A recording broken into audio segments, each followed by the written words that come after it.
Welcome to Advisors on Growth. I'm your host, Derek Collin. In today's episode, we have a special guest. His name is Jeremy.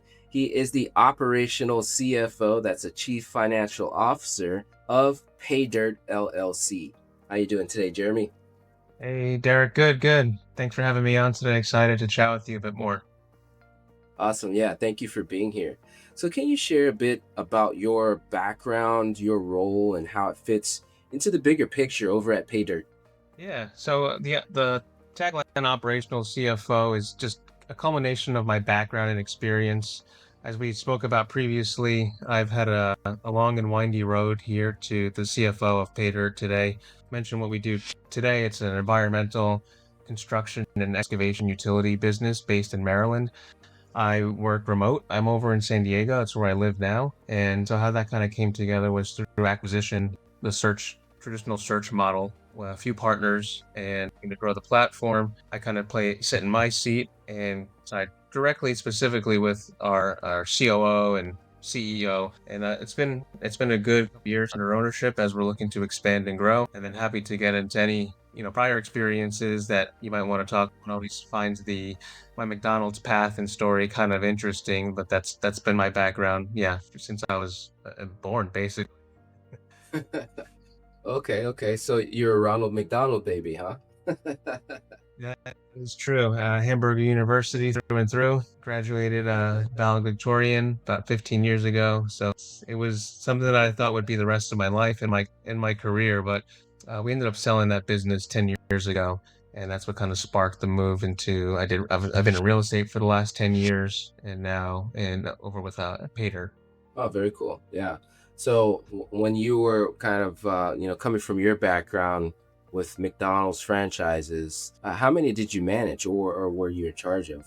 Yeah, so my grandfather started off with one location back in the 70s, and then that quickly expanded to three or four locations. And then my father got involved right out of college, basically, and expanded over time to seven locations. And I think that was kind of the threshold for a while. Were thinking about it re-expanding again 15 years ago when I started working in the business. A lot of different things were happening back then. First, I needed to learn the business, starting in the office, learning the P&Ls, the financials, the balance sheet, all that good stuff. That's basically basic. Growing up, kind of looking at numbers and KPIs without even understanding what I'm measuring, and just knowing that like what measures gets done. It's always been like a constant theme throughout anything that I've done in life, whether it's business or personal. And so, yeah, it was seven locations, roughly 350 employees, so very labor intensive as you 24/7, 365. You're not really taking any downtime, especially when you're in Midtown Manhattan. So it's intense, and I know that my dad was in it for 30 years, and I don't know if he just didn't want that exact same life for me. So we took the path of we had an offer that kind of came across and ended up selling the rest of the locations to another operator. Awesome.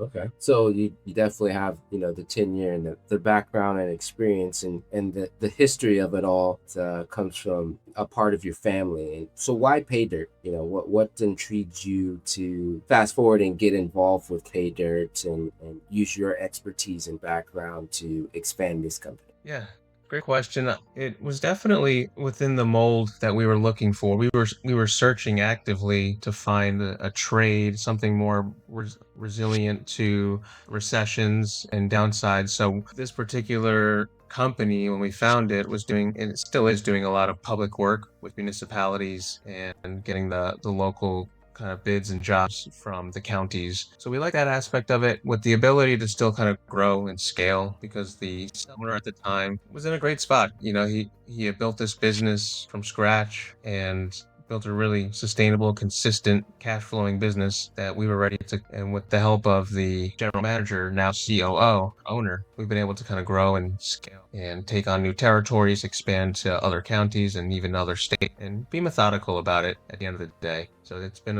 a good kind of segue between I've done commercial real estate lending for large development projects. That's just helped me kind of refine the role that I'm in today as really as an analyst and forward looking as a CFO to see how the cash flow trends in the construction industry and businesses. It's very, capital intensive. Yeah, I bet. So what major shifts are you currently seeing in your industry right now? I can't talk too much about 2026 without mentioning gas prices, and that definitely impacts us a good bit in the day to Especially day. in Just San Diego, right?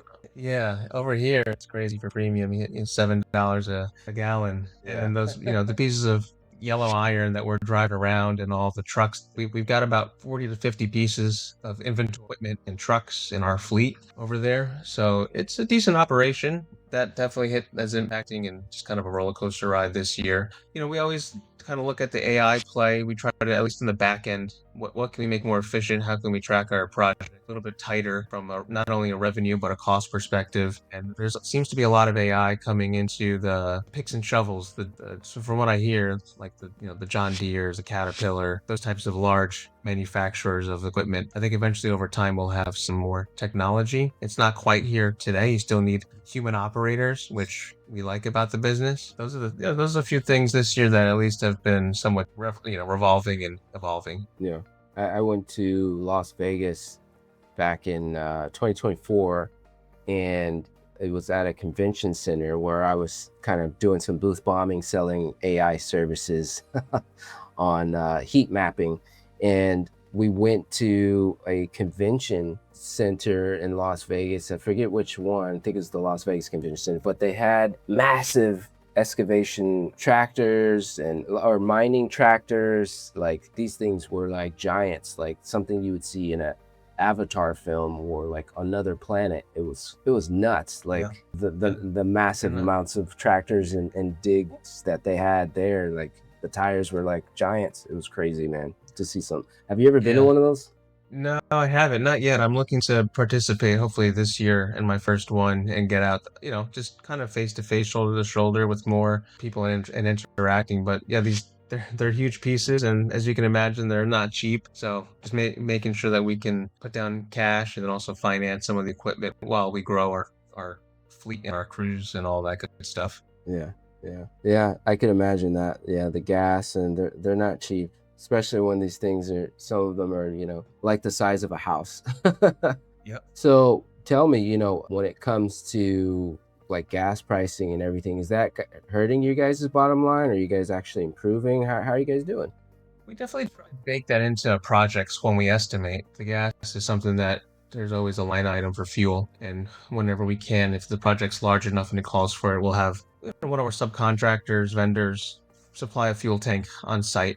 So it's a little bit more manageable for the jobs. I think it is impacting everyone. So whenever we estimate for a job, it's going to impact the competition and how they're estimating. And it might erode margins a little bit, but thankfully we've still been able to keep a solid backlog through it all. And Yeah. and then it's not the largest percentage of a, but it does, if you're not careful, it come out. Yeah. So I guess what's working well for you guys right now, and what's been frustrating? How are you guys doing overall? What keeps me up at night is just the knowing that, we've always got to have cash to the bank. We have lines of credits with a couple institutions and establishments. But as you grow any business, you're typically putting the cart before the horse. And what I mean is we pay payroll weekly. We have employees more than we have contractors. So it's a really, again, it's a employee intensive business. And we're basically anticipating the revenue that's going to come in 1, 2, sometimes 3 quarters from now. So it's investing in personnel, sometimes research and development, building up the sales team to a certain degree, hiring new crews because this job starts next month, and then making sure that once you hit that stride and now we're up to 8 or 9 crews. Now we got to sustain the workload going forward so that we don't drop down and people are kind of just sitting around because we have responsibility to make sure everyone stays and keeps busy. So not that it's a frustration, it's more of this is just kind of part of the nature of the beast, being able to get everything paid today while we get receivables from different customers 30, 60, sometimes 90 days later afterwards from the work that's performed. So these lines of credits, they are helpful. Cost of capital is seeming like it's kind of ticking down a little bit right now, but who knows what happens with the Fed as they meet, coming up here, and just trying to keep smart about leverage and all that. Yeah. And where do you guys primarily dig? Like what types of jobs do you guys get? What types of jobs do you look for? What's your initial client profile? Who do you guys work with? And where do you get the gas pricing? It's a loaded question, but just curious, where are the tractors? Yeah. So we are headquartered out of Edgewater, Maryland. That's where we currently have our office, and we're outgrowing it a little bit as we expand crews. So we're looking at a second and potentially third kind of satellite locations within Baltimore and a couple of an hour west of there. So our customers that we've always kind of worked with, because we're in Edgewater, the county that's in is Anne Arundel. Anne Arundel County typically has X dollars from the government, the federal government, allocated to jobs based on whatever's needed for that calendar year. And our favorite type of work is called open-ended contracts, where we'll bid. You have to be low bidder in this space. There's no favorites like in private work. It's, hey, if you're if you're the low bidder, 9 out of 10, you'll be awarded that job. If it's open end, it's maybe 2, 3, or 5 years with the option of a renewal. So that's at least somewhat consistent recurring revenue, which is uncommon in this space, but helpful for us to at least manage our crews. That's our favorite type of work. We usually have decent margins on stuff like that. And to get more specific, the work that we do is typically it's on and around waterways, so streams, rivers, ponds, dams, those types of water facilities that could actually flood or due to stormwater. So we do mitigation and different things like that. It's kind of our main bread and butter. As the end of last year, we started doing a little bit of underground horizontal utility work, and that's become a nice little business that is really growing right now. As that's a little bit different, where it's not public work, it's non-bonded private with developers, and that's more relationship based. So making sure you have the right people who have built relationships over their career to then grow that side of the business. And then you did ask a little bit about the fuel there too. A lot of credit card swipe. We got 20 people in the field right now with credit cards, so you can kind of see now on a dashboard how much you're paying each day for fuel. It's not as Yeah, bad over there as it is here in California. yeah. So thankfully, but it's still like anywhere else. If it's going up 20 or 50%, you're gonna feel it at the pump each time you're filling up. So we just try to find which stations are the best pricing, going to provide the best fuel tank pricing for us.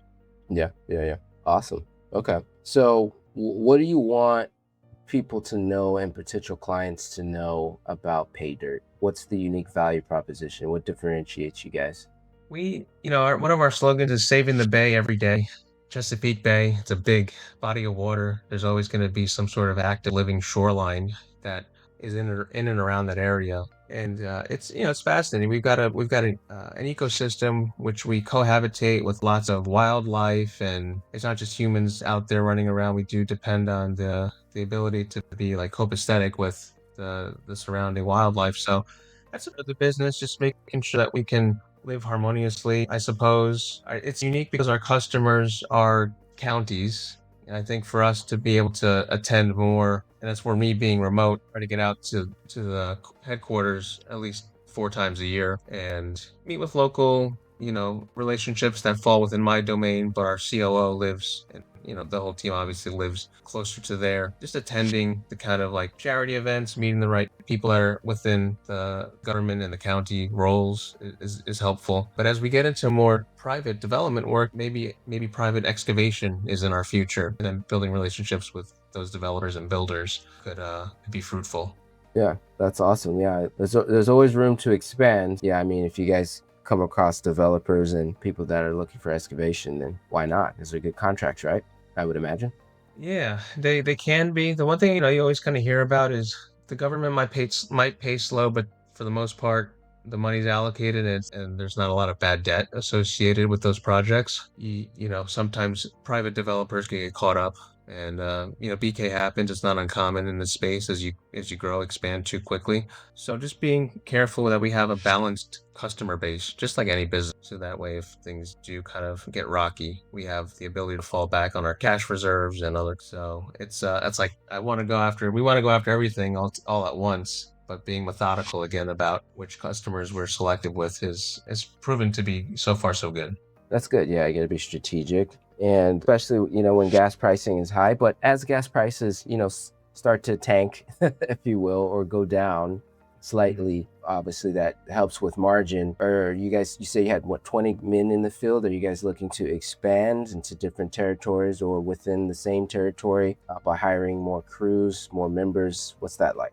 Yeah. So organically, we'll go an hour or two south of Edgewater, which Annapolis. I should probably that's more people are familiar with Annapolis, Maryland. So about an hour or two south of there, up to an hour or two north and west. So we've got a pretty decent radius, and in total, we're closer to about 40 employees full time at the moment. I was mentioning 20 earlier, is like people with credit cards and stuff, but other folks about 40, and then we've subbed to a consistent almost additional folks that aren't on payroll. So it's a good setup where we have enough crews to manage our backlog. But if all the jobs hit today, we would probably need to go and seek one or two expansion there for sure, or on the organic front. And we've got a lot of good relationships with foremen and project managers that meet those charges to hopefully hire up relatively quickly. But that's always a constant thing, making sure you're in front of good, talented people, at least having conversations. Hey, we don't have a spot today, but if one opens up, would you be interested? That's always,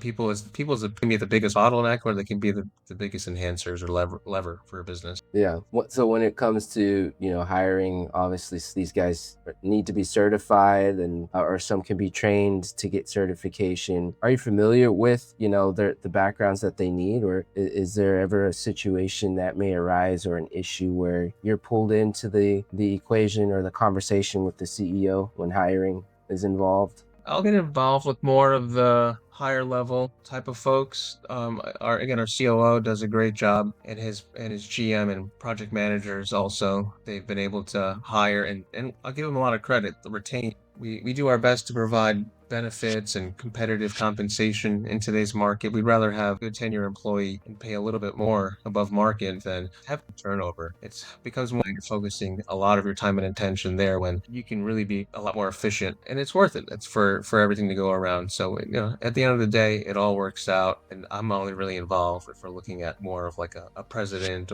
role. I'm also part of my other role that I haven't spoken about yet is continuing to look for acquisitions where, as an example, as of recently, we put out an IOI for a similar type business based in South Carolina. So we're looking for inorganic acquisitions to kind of stand up this platform and grow. So that's kind of in the background simultaneously.